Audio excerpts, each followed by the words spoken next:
আসসালামু আলাইকুম। সবাই কেমন আছেন? আশা করি সবাই ভালো আছেন। আলহামদুলিল্লাহ, আপনাদের দোয়ায় আল্লাহর অশেষ রহমতে আমরা অনেক ভালো আছি। তো এই যে দেখতে পারতেছেন আমার ইনকিউবেটরটা, এটা দিয়ে মোটামুটি সাহস করে আমি কোয়েল পাখির ডিম দিয়ে দিয়েছিলাম এত লস হওয়ার পরও, কিন্তু দেখা গেল কি মাশাআল্লাহ কোয়েল পাখির ডিম মোটামুটি ফুটছে, সবগুলাই ফুটছে বলতে আমি যতটুকু বুঝতে পারছি এই লসের মধ্যে ডিমের মুরগি ফুটতে এই মেশিন দিয়ে খুব হার্ড হয়। কারণ আমি গত একটা ভিডিওতে দেখাইছি, ওই ভিডিওর মধ্যে আমার সবটা ডিমের মধ্যে কিন্তু ব্রণ তৈরি হয়েছে, বাচ্চাগুলা যথেষ্ট পরিমাণে বড় হয়েছে। আপনার বাচ্চার হাত তৈরি হয়েছে, পা তৈরি হয়েছে, চোখ তৈরি হয়েছে, সবগুলা কিন্তু স্পষ্ট দেখা গেছে। আপনারা যারা আমার ভিডিও দেখছেন গত ভিডিওটা, তারা অবশ্যই আমার কথাগুলো অর্থ বুঝতেছেন।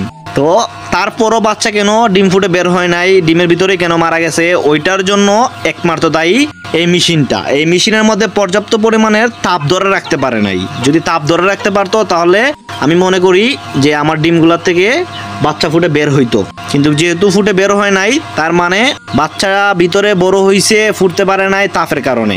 আর এই যে কোয়েলের ডিম সবগুলা ফুটে বের হইতেছে, কারণ হচ্ছে গিয়া এটা ছোট, তাপও কম লাগে, যার কারণে সবগুলা মাশাআল্লাহ এক এক করে ফুটে বের হচ্ছে। এই যে দেখতে পারতেছেন এখানে মাশাআল্লাহ বাচ্চাগুলো কত সুন্দর, এখানে অল্প, এখানে প্রায় কয়টা আছে, 7টা আছে। এই 7টার মধ্যে মানে আমি কালকে রাত 2টার দিকে যখন খামারটাকে চেক দিতে আসি, তখন দেখা গেল কি এই কোয়েল পাখি এক এক করে কোয়েল পাখির বাচ্চা ফুটে বের হয়ে এই যে এই ফত আছে না, এগুলা কিন্তু ফত আছে, এই যে দেখতে পাচ্ছেন এই ফত দিয়া এক এক করে পড়তেছে। আর তখন আমি তাড়াতাড়ি কি করছি, এখান থেকে কোয়েল পাখির বাচ্চাগুলাকে আমার যে বোর্ডিংয়ের হাঁচা, এই যে মাশাআল্লাহ দেখতে পারতেছেন, এই যে দেখেন কতগুলো বাচ্চা মাশাআল্লাহ, এখানে প্রায় 72টার মতো আছে। আরও ডিম ফুটতেছে, আরও ডিম ফুটে বাচ্চা বের হইতেছে এক এক করে। সবাই এই বাচ্চাগুলোকে দেখে একটু মাশাআল্লাহ বলবেন।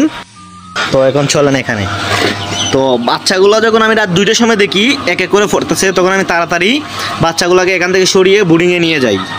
আর এই যে এখন আমি ভাবলাম আপনাদের সাথে এই জিনিসটা শেয়ার করি, ভালো করে আপনাদেরকে দেখাই, কারণ আমার যতটুকু আনন্দ লাগতেছে আপনাদেরও লাগবে ইনশাল্লাহ। কারণ বাচ্চাগুলো দেখেন কত কিউট।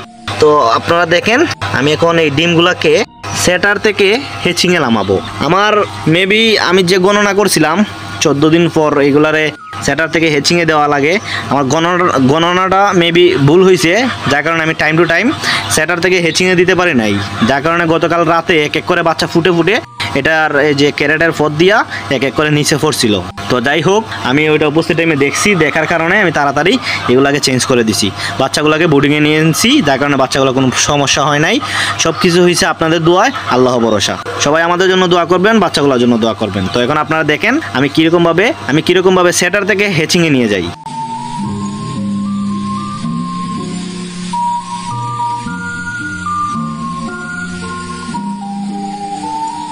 তো এই যে আমি নিচে নামিয়ে আনলাম, আর এই যে দেখেন ওই পাশে আরেকটা বাচ্চা ফুটে বের হয়েছে। আর হ্যাঁ, আমি আরেকটা জিনিস আপনাদেরকে বলে রাখি, যাদের এরকমভাবে ককশিটের ইনকিউবেটর আছে, তারা এরকম একটা তলে কাপড় কিংবা পলিথিন দিয়ে দিবেন, যাতে করে এগুলোর পিছনে যে মল থাকে ফ্যাটের মধ্যে, নাভির মধ্যে, এই নাভির মলটা যাতে আপনার ককশিটের বডির মধ্যে না লাগে। এই যে দেখেন আমি এরকমভাবে দেওয়ার পরও মোটামুটি বড়ই গেছে, তাহলে দেখবেন আপনার ককশিটের বডিটা, ভিতরে যে ফিল্মের যে ককশিটের যে পার্টটা আছে, সেই পার্টটা পরিষ্কার পরিচ্ছন্ন থাকবে। তো ওইটার জন্য আপনারা এমন ব্যবস্থা করতে পারেন। তো যাই হোক, এখন চলেন বাকি অংশটুকু দেখাই। এখন কি করবেন, নর্মালি এখানে যতগুলো ফুটছে ওই বাকলগুলা আলাদা একটা পাত্রে নিয়ে নেবেন। তারপর যেগুলো ফুটে নাই এগুলা এখানে এরকমভাবে মেলে দিবেন।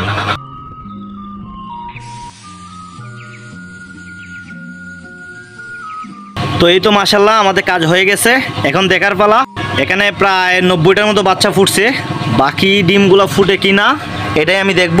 আর নেক্সট কোনো একটা ভিডিওতে আমি আপনাদেরকে দেখাবো বাকি ডিমগুলো ফুটছে কি না, নাকি আমার ফাউমি মুরগের যে 2বারে যে আমার ডিম ফুটছে, একবারে ফুটছে 30টা আর একবারে ফুটছিল 76টা, বাকি ডিমগুলো নষ্ট হয়েছে। তো এইগুলো কি এরকমভাবে নষ্ট হয় নাকি ফুটে, সেটা আমি আপনাদেরকে নেক্সট কোনো একটা ভিডিওতে দেখাবো। সবাই সেই পর্যন্ত ভালো থাকবেন, সুস্থ থাকবেন, আর আমাদের এই বাচ্চাগুলোকে একটু মাশাআল্লাহ বলবেন দেখে। তো আজকে আমি আপনাদের কাছে বিদায় নিচ্ছি, আসসালামু আলাইকুম।